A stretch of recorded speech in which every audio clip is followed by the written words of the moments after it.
അമ്മ പകുത്തു നൽകിയ കരളിൻ്റെ കരുത്തിൽ സ്വപ്നങ്ങൾ യാഥാർത്ഥ്യമാക്കാനുള്ള ഓട്ടത്തിലാണ് കൊല്ലം കല്ലുംതാഴം സ്വദേശി എസ് സുജിത്ത്. കായികാധ്യാപകനാണ് സുജിത്ത്.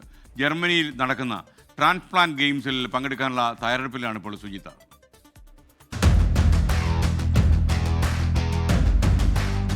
ഏഴാം ക്ലാസ് മുതലാണ് സുജിത്ത് തന്റെ സ്വപ്നങ്ങൾക്ക് പിന്നാലെ സഞ്ചരിക്കാൻ തുടങ്ങിയത്. സ്കൂളിലെ ക്രിക്കറ്റ്, ഫുട്ബോൾ ടീമുകളിലെ സ്ഥിര സാന്നിധ്യമായിരുന്ന സുജിത്ത് SN കോളേജിൽ കോളേജ് ടീം ക്യാപ്റ്റനായും കേരള സർവകലാശാല ടീമിലും കളിച്ചു. 2012 ജൂനിയർ നാഷണൽ ഹോക്കി ചാമ്പ്യൻഷിപ്പിൽ കേരളത്തെ പ്രതിനിധീകരിച്ചു.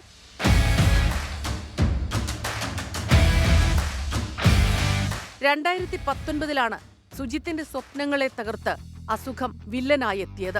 വീട്ടിൽ വെച്ച് രക്തം ഛർദ്ദിച്ച സുജിത്ത് വിൽസൺ ഡിസീസ് രോഗത്തിന്റെ പിടിയിലാണെന്ന് ഡോക്ടേഴ്സ് വിധിയെഴുതി. കരൾ മാറ്റിവെക്കുക മാത്രമായിരുന്നു മാർഗം. അമ്മ താര കരൾ പകുത്തു നൽകാൻ തയ്യാറായതോടെ 26-ാം വയസ്സിൽ ശസ്ത്രക്രിയ നടത്തി കരൾ മാറ്റിവെച്ചു. എല്ലാവരുടെ അമ്മമാരും നിങ്ങൾക്ക് ഒരു പ്രാവശ്യമായിരിക്കും അമ്മമാർ നമുക്ക് വേണ്ടി വേദന സഹിക്കുന്നത്, അത് പ്രസവ വേദന. പക്ഷെ എൻ്റെ അമ്മ അതിനുശേഷവും എനിക്ക് വേണ്ടി കരൾ പകത്ത് തന്ന് വലിയൊരു വേദന അമ്മ സഹിച്ചു.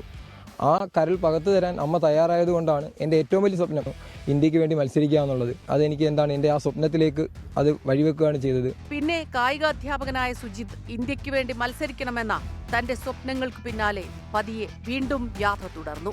ജില്ലാ ഹോക്കി ടീമുകളിൽ അംഗമായി തുടരുന്നതിനിടെയാണ് ട്രാൻസ്പ്ലാന്റ് ഗെയിംസിനെ കുറിച്ച് അറിയുന്നത്. 2023 കൊച്ചിയിൽ നടന്ന ഓൾ ഇന്ത്യ ട്രാൻസ്പ്ലാന്റ് ഗെയിംസിൽ 100-200 മീറ്റർ ഓട്ടത്തിൽ മികച്ച പ്രകടനം കാഴ്ചവെച്ച സുജിത്ത് വെള്ളി മെഡൽ നേടി. എൻ്റെ ഒരു സ്വപ്നമാണ് ഇന്ത്യക്ക് ഒരു മെഡൽ നേടുക എന്നുള്ളത്. ആ ഇന്ത്യൻ ഫ്ലാഗിൽ അല്ലെങ്കിൽ ഇന്ത്യൻ ജേഴ്സിയിൽ മത്സരിക്കുക, എൻ്റെ പേരെഴുതിയ ജേഴ്സിയിൽ മത്സരിക്കുക എന്നുള്ളത് എൻ്റെ ഏറ്റവും വലിയൊരു സ്വപ്നമായിരുന്നു. എല്ലാവരുടെയും പ്രാർത്ഥന ഉണ്ടാവണം.